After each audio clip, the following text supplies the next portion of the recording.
আছো বাবা? হ্যাঁ, আপনারা সবাই ধানের শীষে ভোট দিবেন একটু করে এবং বাড়িতেও বলে দিবেন আশেপাশে আপনি। হ্যাঁ, আমার হালকা হয়েছে। ঠিক আছে, তাহলে আমাদের আর টেনশন নেই। দাও, দিয়ে দাও। দিয়ে আসেন।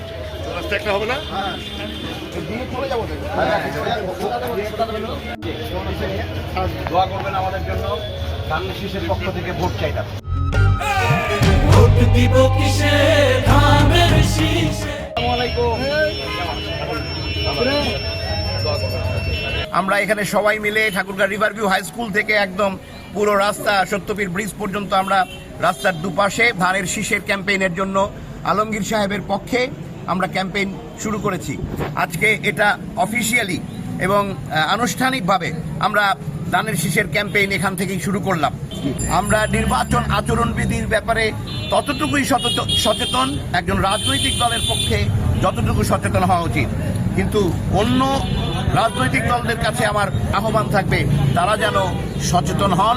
গণভোট প্রচারের ক্ষেত্রে আমাদের গণভোটে যে সংস্কার সনদ, সেই সংস্কারে আমাদের দলের পক্ষ থেকে স্বাক্ষর করা হয়েছে এবং আমাদের ওখানে স্পষ্ট যে গণভোটে যেটা আছে সেটাই আমাদের প্রচারণা চলছে। এই নির্বাচনের সবচেয়ে বড় চ্যালেঞ্জ যদি হয়ে থাকে তাহলে নির্বাচনটাই একসময় চ্যালেঞ্জের মুখে পড়েছিল, কারণ একটি ষড়যন্ত্রকারী মহল এই নির্বাচন হতে না দেওয়ার জন্য একটি ষড়যন্ত্র করছিল এবং এখনো করে যাচ্ছে। আমরা দেশের আপামর জনগণ এই নির্বাচনকে স্বতঃস্ফূর্তভাবে গ্রহণ করেছে এবং তারা এই নির্বাচন দ্রুত হোক, সুন্দরভাবে হোক, সেটাই তারা কামনা করছে।